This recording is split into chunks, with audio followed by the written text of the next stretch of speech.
Please welcome George Kurtz and Michael Santonas.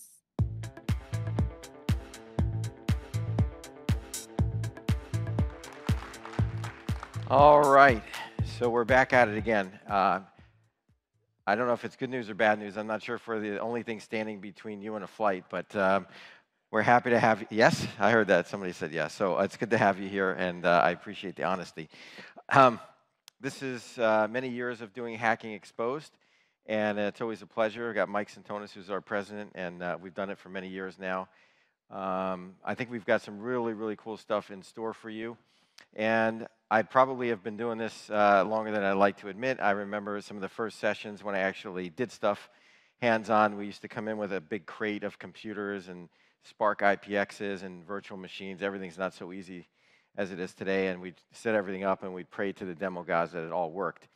Most of the time it did, but a few times it didn't. But I think we have it dialed in, and let's jump into the agenda here.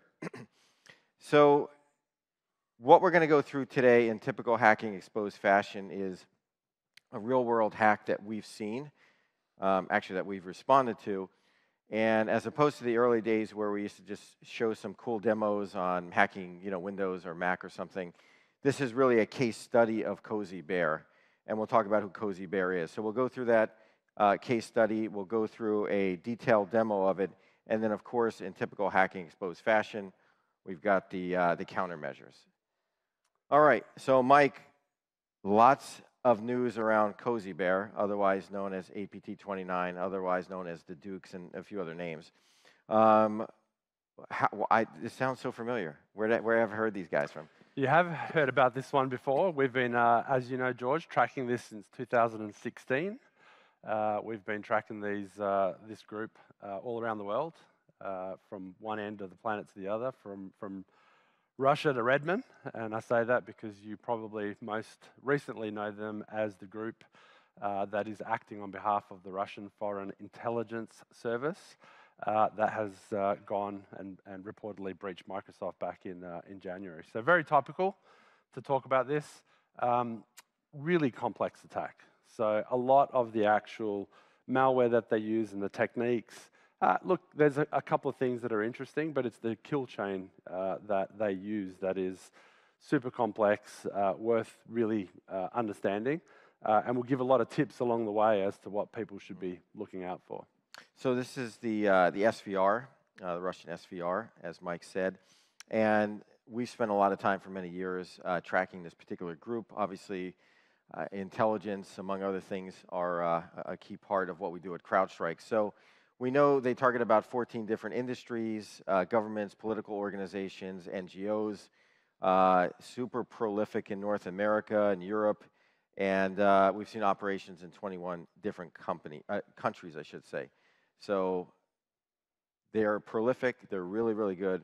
And when I say ninjas of Microsoft technologies and cloud and Active Directory, I do mean that. All right, what do we got? So standard slide here. Everyone will know what this is. A handful of the 150 techniques and sub-techniques that we're showing here. We're going to go through a few of them. The thing that I would call out to everybody, just following on what George said, they understand the Microsoft world incredibly well. They understand the complexities between AD, ADFS, Azure AD, Entra ID, new names obviously, Entra ID Connect. They're very good at password spraying. They've got some very innovative malware that they use. They understand the complexity of a modern enterprise, and they use a lot of their tradecraft and prey on a lot of misconfiguration, which is, I guess, the key point to share with everybody as well. Yeah, and I think one of the key parts here, this is something that I've talked about for a long time, is just these sort of transitive trust relationships, or even beyond just the technology. When you look at how patient they are and how long these attacks take, when we go through it, we'll show you this was over 5 months. But what you find is that they'll often target secondary organizations as a way to get into the primary target. The primary target may be harder to get into, and of course, from a supply chain attack perspective, they'd like to look for secondary targets as a method in, and we will show you that in detail. There's a lot of interesting pieces too, because as Mike said, they do use custom tools, which are very, very good. But then they'll intersperse things like PSExec and Mimikatz, other tools, PowerCats, Klist for dumping certificates. So sometimes it's hard to figure out, is it really them, is it not? And they like to intersperse what I would call pedestrian type tools into, I think, a very robust framework that they've built on their own. Remind me, we're going to show both our age here. When was the first book released? When did you first do Hacking Exposed? The first book was released in 1999. A lot of the same techniques from back in those days, they're just modernized, which is, I think, the interesting thing to talk about as well. Yeah, exactly. So we'll hit some of those. Okay. A couple of other interesting things here. They are credited, this group is credited with developing Magic Web malware. If you don't know about Magic Web, it is very interesting. I would recommend people read a little bit about Magic Web. Very problematic. Post-compromise malware tool, does a lot of different things. It's a backdoor tool put on ADFS servers, bypasses the authentication claims process using X509 certs.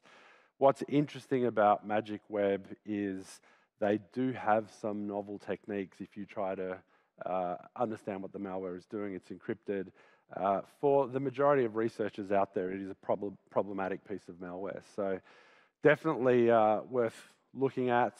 The reason why they use this, it's going after the authentication claims, is because they're used for single sign-on against web applications. So obviously that's what they're interested in.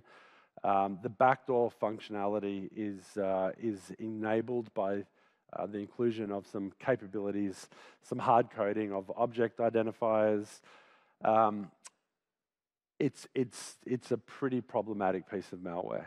It's been written about a lot, but you have to spend a fair bit of time to understand it, because a lot of researchers have been struggling through trying to understand what that does, but very commonly used. But that's one of many pieces of malware that they actually use. Yeah. And I believe encrypted, so it makes it pretty hard to sort out what's happening there. A few other comments, lots of malware they use. I think the big piece to take away here is they're very good at creating their own custom malware when they need it. So they're very good at downloaders that might download commercially available remote access tools and the like. So they will intersperse commercial tools with custom tools as they see fit, maybe because some of the commercial tools are effective. But I also believe when you intermix those into what they actually do, it makes it harder from a tradecraft perspective to say, hey, it's definitively Cozy Bear. So, all right. Now the case study, let's take a minute to review this. This was, again, a case that we worked from an incident response perspective. And what's important, and what we always try to do here, and even from the beginning of the book, is to really take real world scenarios, case studies, and show you what happens. Obviously, from a defender standpoint, you want to understand what the adversary is doing. And at some point, you actually look at this and you go, okay, this is pretty novel stuff. And the novel piece of this, I would say, is the kill chain piece. As Mike talked about earlier, a lot of what's being done today kind of wash, rinse, repeat of what we talked about in the Hacking Exposed book in 1999. Obviously, it's a lot more complex in the cloud, and there's a lot more things that you can do, but a lot of the techniques have remained the same. They're just more complicated and more modernized. I think the novel piece here, Mike, and you can comment on this, is just how sophisticated the kill chains have become. And when you step back and, as a security practitioner, you kind of look at it, obviously they've got bad intentions, but you look at how much effort and what the level of sophistication and cleverness that went into it, and you have to go, that's a pretty handy piece of work. Yeah, there's a lot of interesting things here. So I would imagine there's a lot of people in the room that use Microsoft Teams. Interesting thing that we saw the attacker do is use Teams as part of their phishing campaign. Slightly different, not what you would traditionally think. A couple of features in Teams that I would strongly recommend people go back and have a look and see if they're enabled in your environment. But there's a collaboration feature that was built into Teams that allows anyone with a legitimate Teams account to be able to, bless you, to contact other people that are accessing Teams. There's a toggle that you can turn off. Speculate that that was there to allow Microsoft support engineers to contact you all.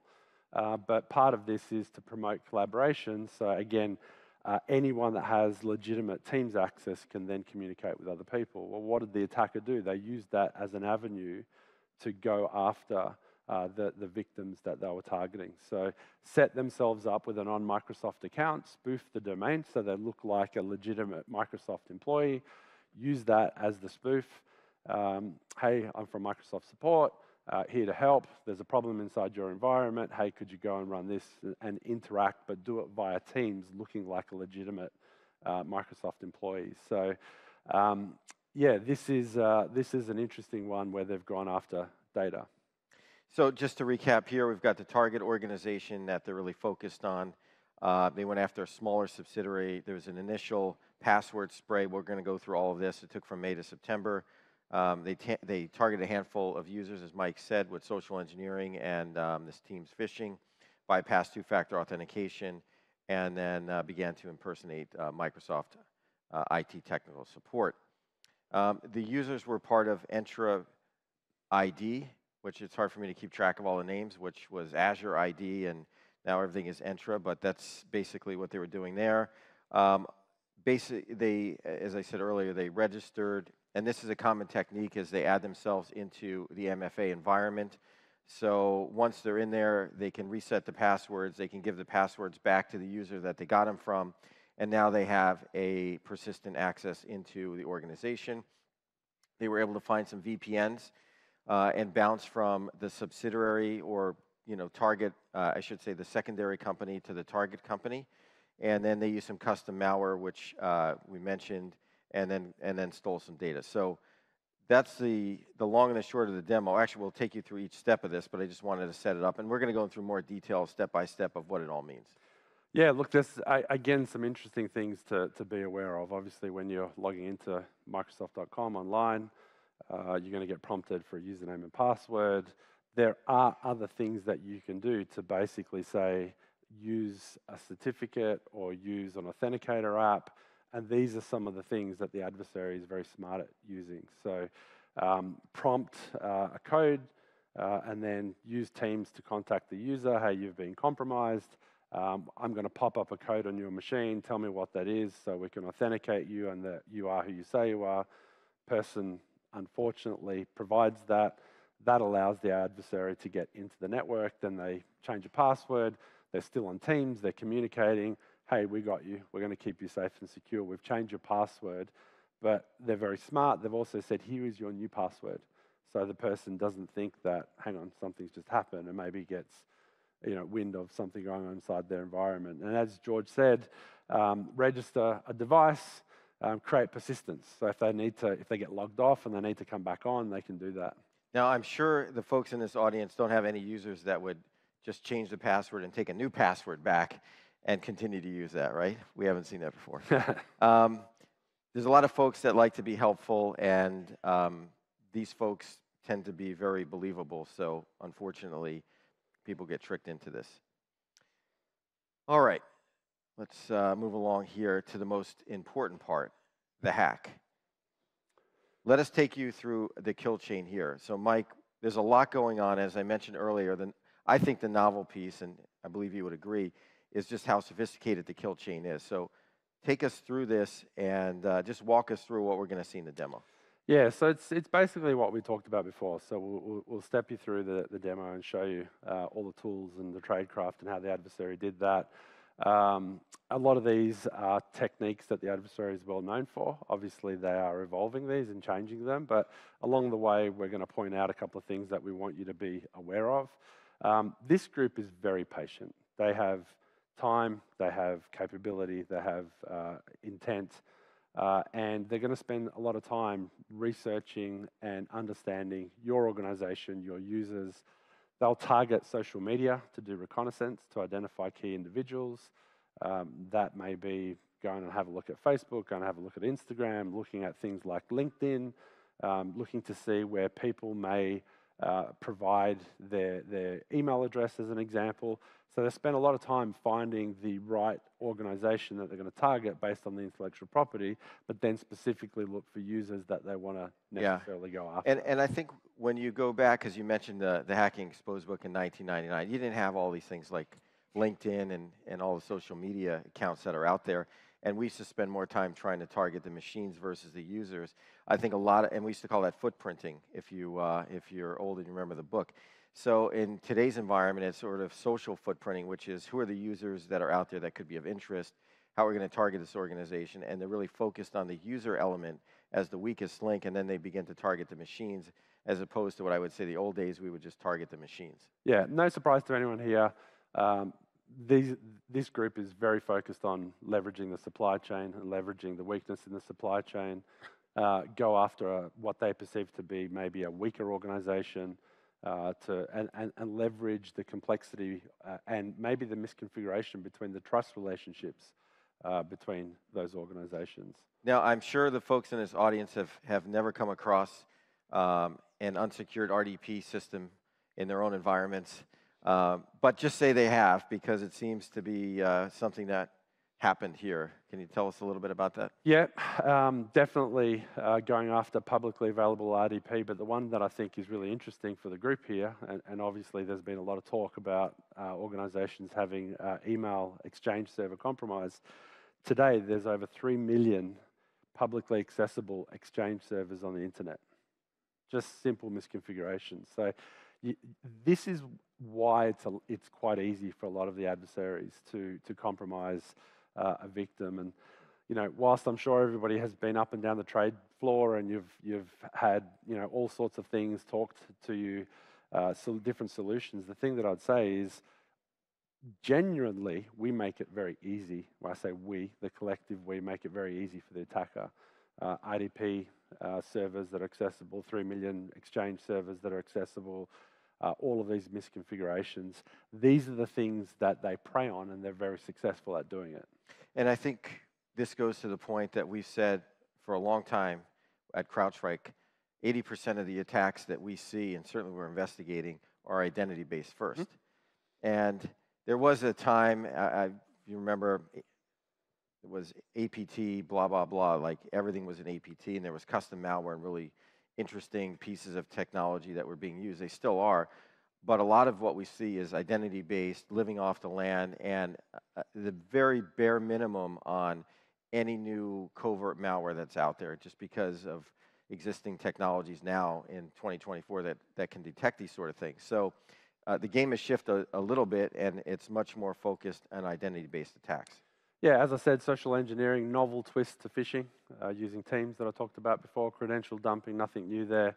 So we'll use that, we'll do some password spraying, show you how they're finding ways to carry out a password spray attack without locking all the accounts, which is obviously important. Very prominent with this Entra breach. Okay, so once they get access, then what? Yeah, so the example that we're using here, the attacker is going after a fictitious company called Cars.fast. They're going to start off by going to a tire company first that's partnered with them.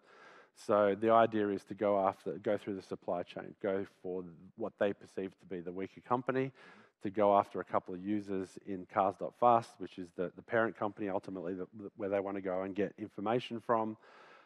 Get access through the system, authenticate to the VPN, use misconfigurations, reset user passwords, go after emails. We'll go through the gamut. Okay.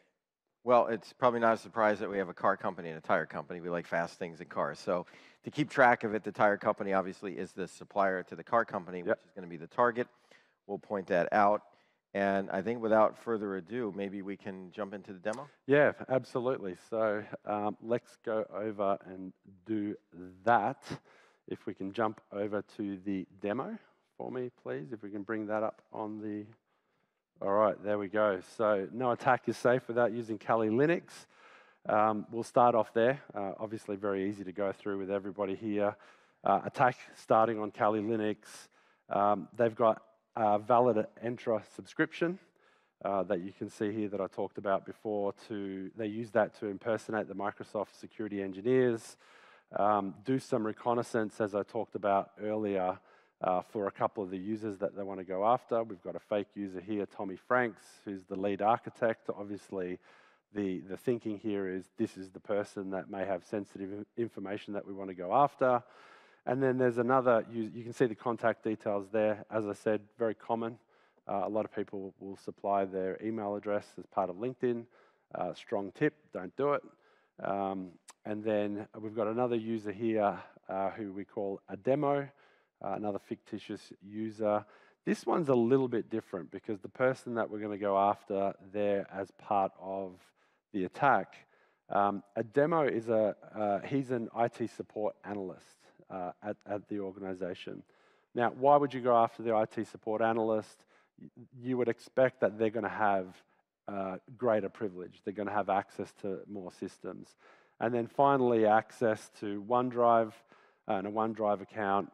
Pretty straightforward, legitimate tool that everybody has, but use OneDrive so they can exfiltrate data. So pretty straightforward, nothing too interesting here. So the attack begins by targeting that supply chain partner. I talked about it before, going after a partner called Tires.fast in this particular example here. So perform a little bit of reconnaissance. Pretty basic tools. You're not seeing anything here that you wouldn't have seen before. Perform recon to identify different DNS records registered against Tires.fast. Once some hosts are identified, start doing port scans to basically see where there may be RDP accounts exposed or RDP sessions exposed. Hasn't changed in 25 years. Has not changed in 25 years at all. So what we've got here is a host, mobiles.tires.fast, that's been identified, which I will get you here so you can see that there. And we can start to go after the organization and the environment there. So I guess, to your point, George, I mean, all the tools right now, I mean, Nmap, basic stuff, basic techniques. There's nothing interesting here. There's nothing innovative that I'm showing you at this point in time. No, and the funny thing here is when you look at remote desktop, it really is the PC Anywhere of the modern era. And again, for the old folks that had to deal with PC Anywhere and all the modem dial-ups and how people used to log in, it's kind of the same thing now. In the old days, we used to just brute force the modem login to PC Anywhere, and now we've got a lot easier tools with password spray. Yeah, absolutely. Now is when we're going to start to see things get a little bit interesting. This is where we need to start to get credentials to authenticate to the RDP connection. So here as an example we're going to use a list of already known compromised usernames and passwords. This is part of the tradecraft of Cozy Bear. There's a lot of different places that you can go to get dumped usernames. Obviously, there's a lot of different places where you can get dictionaries of passwords that you can use to go after and try to log in and brute force an attack. What we're seeing with Cozy Bear is they'll use a Python script to password spray until they find a valid credential. And the reason why they're doing this, which I think is quite innovative, is they're trying to avoid, and I'm going to pause this here so you can see this in a second. What they're trying to do with this particular attack is they're trying to avoid being detected doing password spray. So there's a lot of tools out there that will detect password spraying, but if you use the R switch that you can see here on the screen, they're alternating the time between attempts. So they've spent a lot of time understanding a lot of the different tools that would detect password spraying so that they fly under the radar and they don't lock out all the accounts, which obviously would sort of kill them dead. And I think what's important to keep in mind when we talk about password spraying, it's more of a horizontal activity. You have a bunch of accounts that you can spray sort of horizontally as opposed to a brute force where you're just hammering a machine and it's one after the other, right? So as you spray this thing across the enterprise, and you do it low and slow, we talked about how many months this attack took place. You can let it run. You can go through a bunch of the compromised data dumps that are out there. You can look for reused passwords because no one reuses the same password ever. And with enough time and effort, they're going to be able to get their way in. But again, this is a very effective technique, and we see it in many, many organizations. Now, those of you that are following closely, or hopefully everyone can read there, you're probably noticing that the actual attempt failed. Now, this is quite interesting to me. The reason I actually love this one. Yeah, this is a good one. The reason why this has failed is that we didn't complete the NLA challenge. So if you don't know what that is, network level authentication, it's something that Microsoft added to reduce the risk of denial of service attacks. And it unfortunately relies on the client side supporting the capability. So if you think about that for a minute. So what happens if I use a client that doesn't support it? Well, if we go here from, instead of using our desktop, if we actually move and use a different client like X-Free RDP, and we run the same command again, we're not going to have the same problem. So just change the client, something that doesn't take into consideration NLA, and then you are literally going to be straight through. So we'll prove that out here by using X-Free RDP. We'll run the same thing against mobiles.tires.fast, and you can see here that we actually start completing and we get access, and we've effectively connected to that new domain. Yeah, so I just want to reinforce what we saw there. So NLA was in place, designed to stop these sort of attacks. But simply, if you use a different client that doesn't actually support that protocol, all the security is in the client, and the receiving connection says, okay, you must not support NLA, so I'll just use your username and password. So a couple of takeaways there, but All we'll right. come back to those at the end, as we do with Hacking Exposed. So now the adversaries inside the supply chain organization, tires.fast, they want to connect to the target organization's VPN. So as we saw before, they'll use DNS recon and port scanning to identify the VPN endpoint. Nothing complex there. All of us have our VPNs publicly accessible, so we can get access. It's just how long it takes the adversary to find access to what it is. So you can see here, using tools like Nmap again, we'll find vpn.cars.fast. You could probably have guessed that. For most organizations, you probably have a good guess. So if we connect to vpn.tires.fast, we'll see here the prompt so that we can try to log in. And this is again where we start to see things get a little bit more complex and a little bit more interesting. So we're going to target the IT help desk user, a demo that I showed you earlier. We already know the email because a demo thankfully put it on LinkedIn. Very common thing, as I said. And you may have missed that. Instead of putting in a username or the email address and the password, we're looking at a different way to sign in. And in this case, we're basically saying we're going to sign in using the Microsoft Authenticator app. Well, obviously, when we click on that and we're prompted to log in, we can't do that because this prompt requires a demo to actually do something. So this is where the attack, when we need to start to interact with a demo, and this is where Microsoft Teams comes into place. So this is where we're going to set up the Spearfish. And you'll see here, just using a Teams chat session, hire demo. It might be hard for people to read hire demo. This is Mark from Microsoft security team.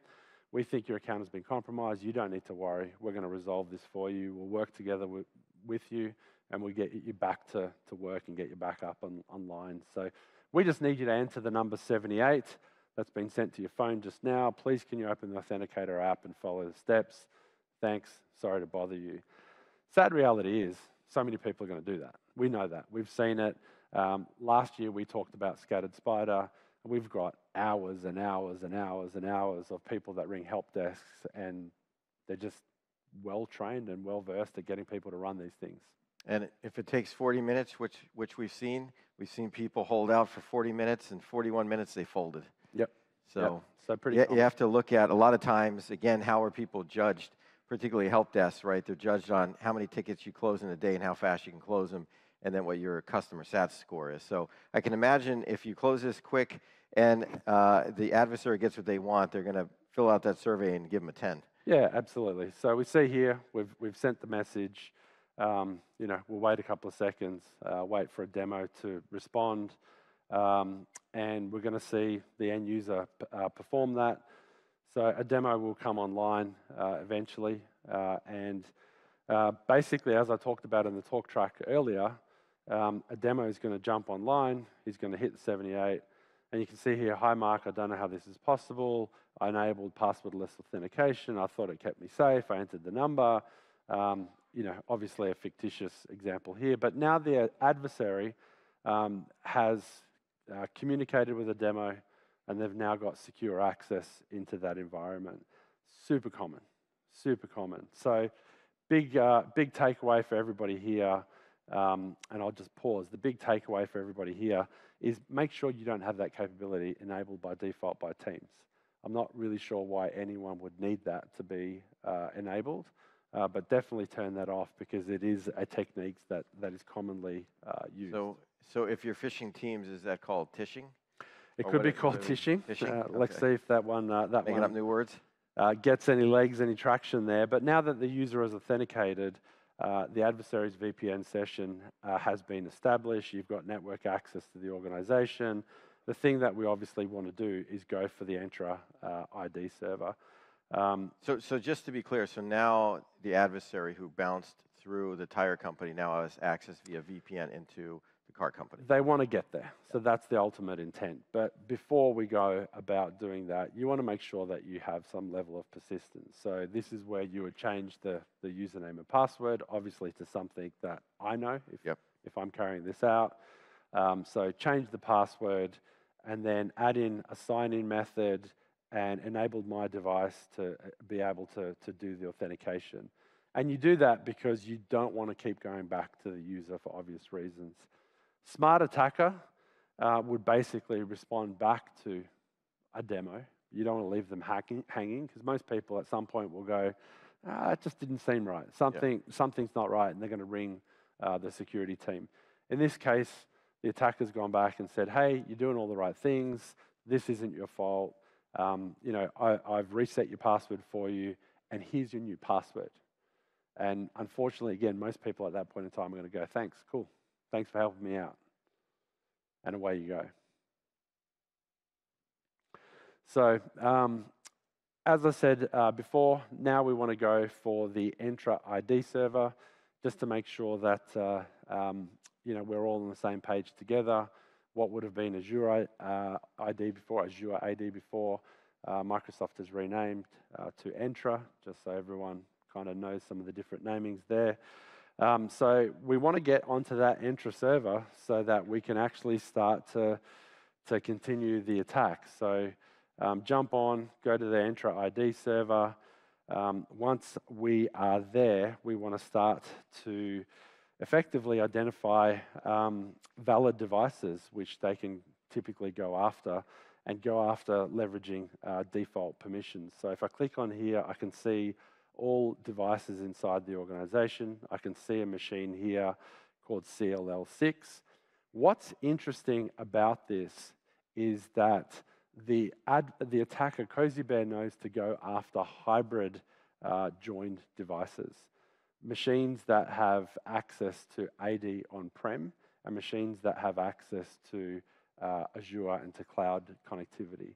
And there's a couple of reasons for that I'll go through that. But the biggest thing that I would say is the synchronization and the connection between on-prem and in the cloud is effectively what they know that they can leverage and they can go after them. So in this case here, they've got, as I said, a hybrid device. It's synchronized from on-prem AD. The adversary is going to use a demo's new credentials that they have to successfully RDP to that machine. So let's do that. We'll fire up IDP. We'll put in the name of the machine. We'll put in the username and password, as you can see, the one that we changed just before, and we're straight into that environment. That basically means, as you asked earlier, George, we have internal access to cars.fast network. So we've bounced from the tires network to the cars.fast network. Okay. Alrighty, so a couple of interesting things to go through here, so we can talk through how that attack continues. But what we'll do is we'll jump back to the slides here, just to kind of pause at this point in time, just to summarize that there, because there's a lot of tools and a lot of things that we threw through everyone. So we've gone through the end user recon. We've gone through and found the publicly exposed servers, started the password spraying techniques. Password spraying, phishing, all kinds of good stuff here. Okay, so now you talked about the synchronization. Obviously, people like to have things that are easy to use, and sometimes ease of use gets in the way of security. It does. This is now where it gets fun. I mean, a lot of what I showed you was kind of the setup, which we have to go through. To your point, George, the reality of most organizations, most enterprise organizations, is you've got multiple identity providers. Obviously, we all want to give our users a better experience. So you want to synchronize users, you want to synchronize groups, you want to create connectivity between on-prem and in the cloud. The most common thing that we see is AD that's on-prem serves as the master for IDP. And then to make synchronization possible, Microsoft and other identity providers will provide on-prem applications.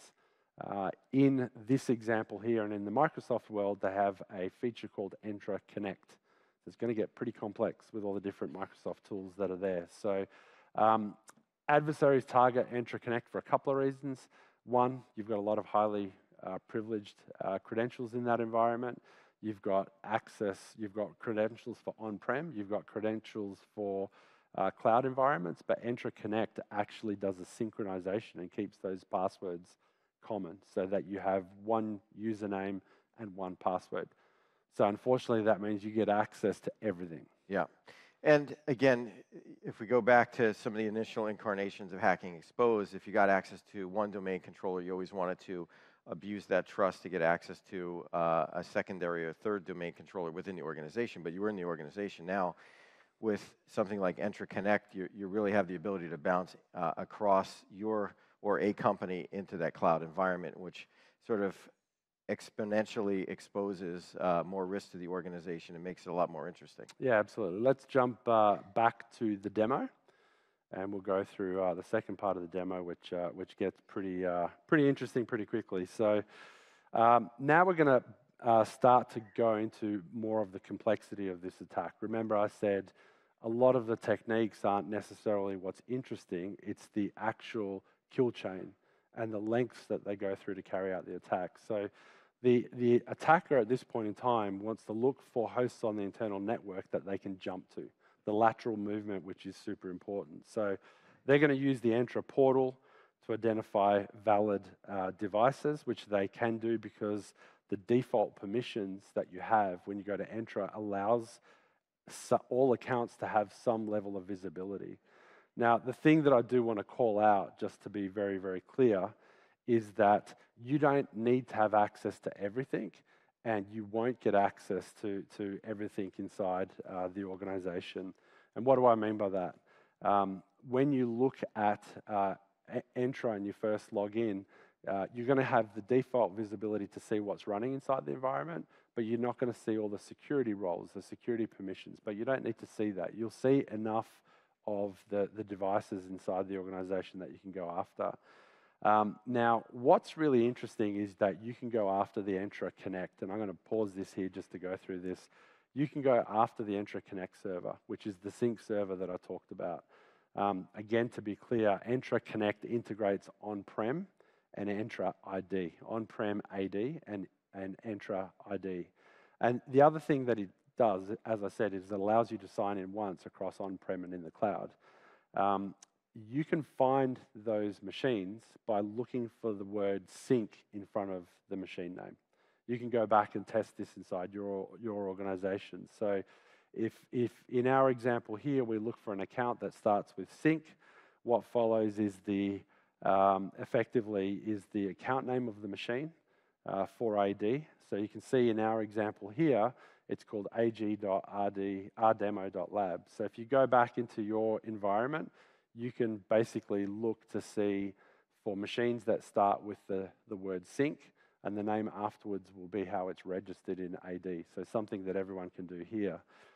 The next thing that I'm going to do is I'm going to effectively focus on two privileged accounts that I mentioned before, and we're going to go after those privileged accounts that we've talked about. I want to first show you the privileged accounts, the on-prem accounts that I talked about earlier.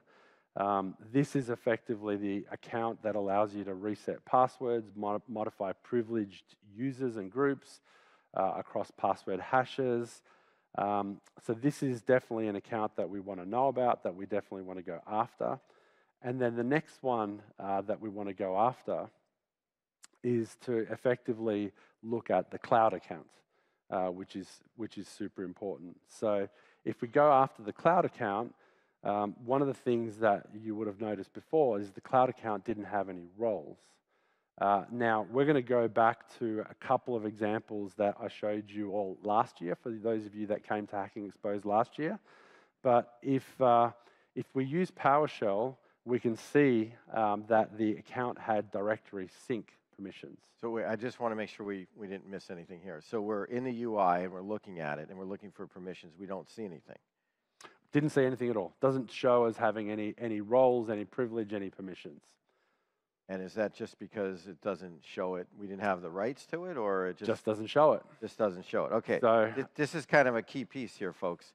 Like when you go into the console, and this happens in a lot of places in Entra, is that you look at something and it doesn't appear that there's something there, or it's configured, or there's users, until you go into PowerShell and actually query the system and then figure out all the stuff that's actually happening behind the scenes. Correct. And the reason why I wanted to pop over to Microsoft's documentation, because I think that is the important point that you're making there, George. If you look at Microsoft's documentation, that user has directory sync capabilities, even though it doesn't say it. So if you don't necessarily have the experience level with Entra ID, you may miss this subtle nuance, which is the point that we're trying to make. You didn't see anything there. But that directory sync capability effectively means that you have a highly privileged account that's able to update credentials, which is the important point, for all applications, amongst a number of other things. So the call out that I would give you is, from this point forward, we're actually going to see a number of different places within Microsoft where seemingly credentials are not set. You don't realize people have certain privilege levels, and the only way that you can get that information is by leveraging PowerShell, which is where things get a little bit crazy as part of the demo. So now we've identified the server, we try to connect. RDP is going to be denied as the credentials that we have effectively don't have permissions to access the servers. So at this point in time, we want to perform a little bit of recon, which is interesting. This is, again, a little bit of a throwback to last year for those of you that came along when we did Scattered Spider. So we want to do recon to identify some groups. So just to be clear, where are we doing the recon, just for the audience? We're effectively on the machine that we had connected to, that we had access to, but we're trying to RDP into other parts of the network because we want to get access to Exchange servers and other parts of the network. But we've got a domain-connected machine, so we're going to run some PowerShell commands. What you can see here is no malware being used. Enumerate the group members. Find one with a service principal name, which is called SVC build. This is all standard stuff. These are all PowerShell commands that everybody can effectively run. SVC build is a perfect candidate for Kerberoasting. And this is part of the technique. We talked about that earlier. What we're going to do here is we're going to use Kerberoasting effectively to get the NTLM hash and then take it offline for cracking. Now, I'm going to save everybody the pain. I'm not going to go through everything because trying to crack the password will take a long time. But that's a pretty common technique that everybody can read about, heavily used and abused. So with the valid username and password, once we've cracked that, we can connect to the Entra Connect server, and you'll see that as being successful, so pretty straightforward. So now we have a service account with a password. We have a service account and a password. And not multi-factor authentication. And no multi-factor authentication. So now, effectively, we've RDP'd in. We're on the Entra Connect server. Things now become very interesting because we can use AAD internals, which is a publicly available tool that everybody can access to get passwords of privileged service accounts that we mentioned earlier. This is the sad reality. Everybody can access this tool and very, very effective. So we can get the permissions of the MSOL account, which is the on-premise service account. And effectively, you can see there AD user 1, MSOL, which is the account there. That is what we're going to use to dump credentials of all AD accounts. And by proxy, the thing that you want to be aware of, this impacts not only the on-premise accounts, but the Entra, the hybrid Entra ID accounts as well, because they're synchronized with Entra Connect that we talked about earlier. Well, and again, the service accounts have been something we've been talking about for 20 years. You might remember LSA secrets and those sort of things. So they've now reincarnated themselves. They never went away, but now with the cloud sync and the cloud service accounts, it makes it really interesting. Yeah, so the thing that I want to point out very quickly is you might be thinking, well, can I detect this with an ITDR product? Probably not, because this credential dumping, you can see here the text file, we've got all the creds. You probably wouldn't look for this because by default, the application, Entra Connect, actually dumps this information or the directory sync every 15 minutes. So that AAD internals tool actually looks the same as the directory sync. Right. So you wouldn't really look for it. It blends into a sync cycle. Yeah, correct, which is really interesting. So now that we've got the credentials, the adversary looks at how they can access sensitive content, sensitive emails. They return to the Entra portal, which you'll see here. So you can see here we've got all the credentials. They want to start to pivot now because we've now got a username and password. So we're going to go back to the Entra portal, this time using the cloud service account. This is the new service account. They'll put in the password and we're going to sign in. And what you would have noticed is we've got straight access to Azure. But no prompt for anything. And I would just ask people to have a look. Do you actually enforce inside any of your environment that if somebody uses a service account that there needs to be any level of additional authentication, any additional factor? Most people don't. Those are things like identity protection technology. Yeah, so really, really interesting that I would strongly recommend people look at. We'll look at it as we wrap up in a second.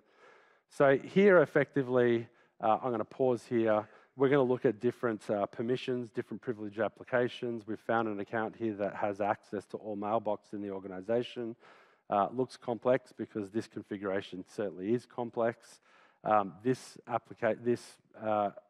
privileged app can effectively access all emails inside the organization. So all you need to do is effectively generate a client secret. But as you can see from the UI, when you go to certificates and secrets and you try to click on it and you try to run something, you're not going to be able to do it. You're going to actually be denied because you don't have access to be able to do it. Fear not, use your good friend PowerShell. So jump into PowerShell, use the application ID that you have inside the Entra portal that you can see there. Run a few commands that generate the client secret successfully.